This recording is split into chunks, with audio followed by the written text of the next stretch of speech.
Evil doesn't have an end. Evil never dies. Bodies die. Bodies decay. After a passing time, those bodies are no more. But that evil spirit lives on, waiting for a compatible body to inhabit. Sometimes it takes years. Sometimes it takes centuries. But evil is reborn, and the long wait only intensifies its gruesome nature, turning humans into demons.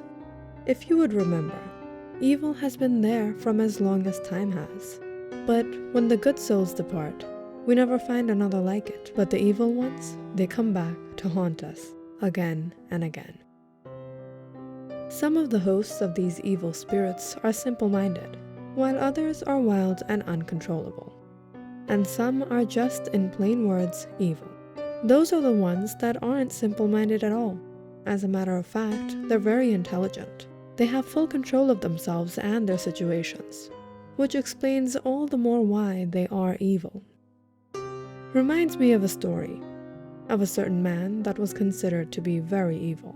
But strangely, he didn't hold this notorious repute for most of his early life. It all began very, very long ago. There was a man named Russell Wayne who would always wear a blue cloak. He was a peaceful man. He enjoyed watching the nature, spending time studying, and trying to help others in need. He often used to travel from town to town, seeking to find another new adventure to add to his life experience.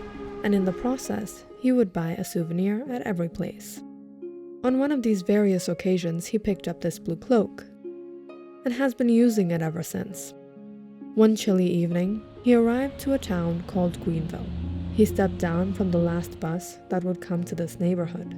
He didn't know what he would find in this unknown place, or who he would meet. He knew no place where he could lodge, and there wouldn't be any bus till the next morning.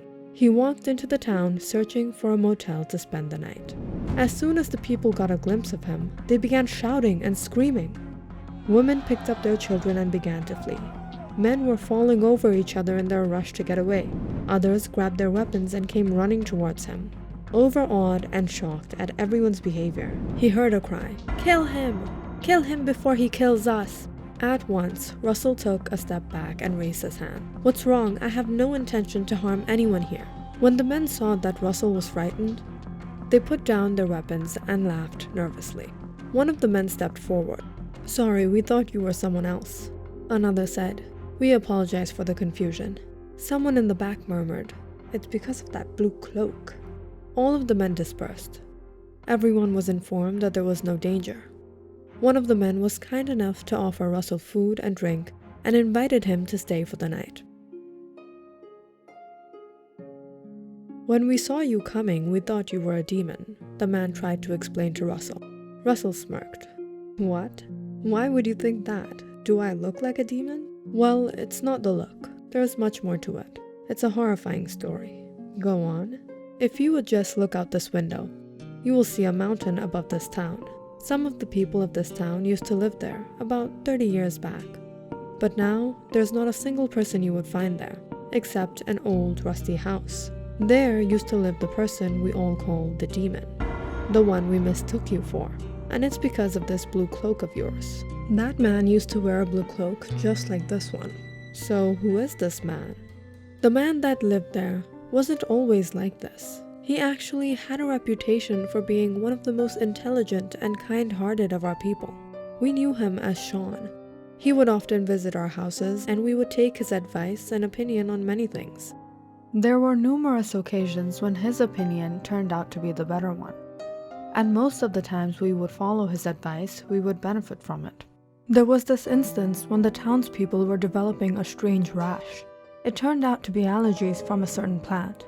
We were the last to point fingers at our crops. We have been farming since we got to this land. But after Shawn led some experiments, he found a cure and prevention for those people. People from neighboring towns would also come to our town to meet him. They would explain their problems to him in hope that he might have some good words to share with them.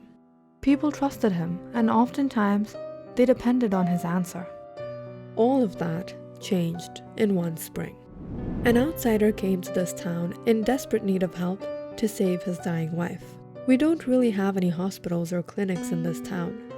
There are only a few of the elderly people who offer herbal therapy to the sick.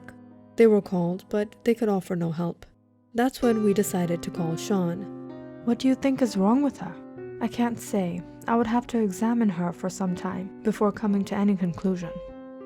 He offered the couple to stay at his home and ensured he would look after the woman's treatment. He hired a foreign physician that stayed with the couple for a few days and then left. After that, Shawn spent most of his time with the sick patient, almost as if he was with her every moment of the day. People began to say Shawn had fallen in love with this woman. Everyone in the town thought it was very strange. Shawn stopped coming down to the town and talking to others. After some time, some rumors began to spread that the woman was cured, and when the news reached others in the neighboring towns, people began coming here asking for similar treatment. We found ourselves taking a new person up the mountainside every day to meet Shawn. But Shawn refused to treat anyone else. A month had gone by, and although we had heard that the woman was cured, we never saw the couple leave. Days were going by. Until one day, one of the messengers came to the town and announced that the woman had suddenly fallen sick again and her husband had caught the illness, and both had passed away. Many visitors went to visit Shawn's house again. Every time we would go, we would see Shawn weeping and wailing until his voice gave out for days after days. But what's even more strange was the fact that he wouldn't allow anyone to come in to console him or to even talk to him much. No one was sure what to do. None of us had ever seen Shawn behave this way. What had happened in the past month that had changed Shawn so drastically? We didn't realize it at the time, how stark raving mad and inhumane this man had become. Who would have imagined this depressed, weeping man could do such a thing? What happened? What did he do? Are you saying he murdered them? If that would have been so, then the couple would have been together in peace. Things were quiet after that. Years went by. Shawn used to keep to his house, only coming down to the town's market every few months to buy some long-term supplies. He was a totally different person. He avoided talking to anyone, coming in for a cup of tea or coffee. That's when some people began to report having seen a woman at his house. Rumors once again spread that that house became haunted by the souls of that couple. People became superstitious and began to move off the mountainside and settle in the town. But things became worse when people started to disappear. It was someone's husband one day, or the other it was someone's daughter or uncle. There was no similarity among the people going missing, which is why all of the townspeople were bewildered with what was happening. Before these incidents, no one had ever gone missing or fell victim to any animal attack. This was a peaceful town. The crime rate here has always been very low. People didn't know what to believe. People began to point at Shawn, the haunted house, but none of us had the courage to go and investigate. It was until one day, one of us escaped this demon's hand, that we came to know the truth. It was one of the young men of our town who happened to go up the mountainside. One morning, he went up the mountain in search for timber. When he passed that house, there he saw the woman with his own eyes. It was the same woman, sitting pale and downcast in the room. The young man stared at her from a distance. He couldn't believe his eyes. It had been years since she was reported dead. Was it her, or were the rumors real? Just then the woman turned. She had spotted the young man. Immediately, she ran near the window and reached her hands out. The young man was terrified. He was about to flee. He stumbled over the wood he had gathered as he ran, but for a second, he managed to gather some courage to take one last glance. But when he looked back, she was no longer there. He dropped his things and ran for his life until he reached the town. He told everyone what he saw. We had heard the same thing before from many others. Most of us were skeptics. We didn't believe in ghosts. The next day, there was a commotion in the town. The young man that had seen the woman had fallen ill. He had a high fever and nothing was working to bring it down. People began protesting. The superstitious ones said that the soul of that woman had possessed him, while the skeptics believed something had to be done. We had to know what was up that mountainside. So we arranged for the strongest of the men to see what was going on. The men barged into Shawn's house. Unfortunately, they found no one there, but what they did find was the graves of what turned out to be the missing townspeople. Women and men that had suddenly gone missing. The partially decayed corpses were brought to the town graveyard where they were given a decent burial once again. Shawn was nowhere to be found. He had fled. How could he have stayed after murdering so many innocent people? And as for the woman, there was no sign of any woman or couple in the house. We assumed that the woman and her husband never died, at least from their illness. It was Shawn who became obsessively crazy about that woman, that he killed her husband and kept her captive. That's why so many of the townspeople had seen her in that house. And it was him who murdered all the innocent townspeople who had the ill fate of crossing his property and exposing his secret. But now here is the part that we have no answer to. Even today, some report to have seen the woman in that empty house, where Shawn no longer lives, where a light is never lit, nor a sound is ever heard. It's been years. Too long, actually. We don't know where he went or if he is even alive. Well, something is for sure. Strange things happen in this world. Some people are born humans, but when they do evil, they become demons. No matter how many years pass by, the townspeople will remain to be cautious if this evil soul ever returns. But it's been years. He has probably passed away by now, don't you think? Lad, evil never dies. The evil spirit only passes on to another body.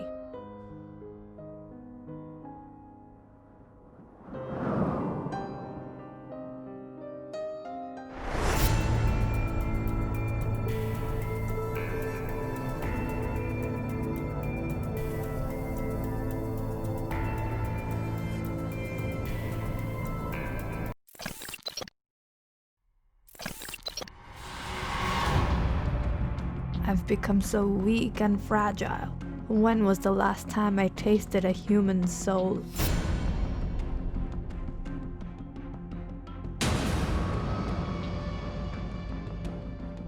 We've been on the run for so many years.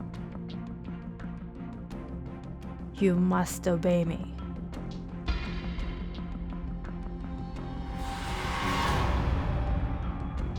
Pass this to a young soul, so I may be reborn again. Yes, Master.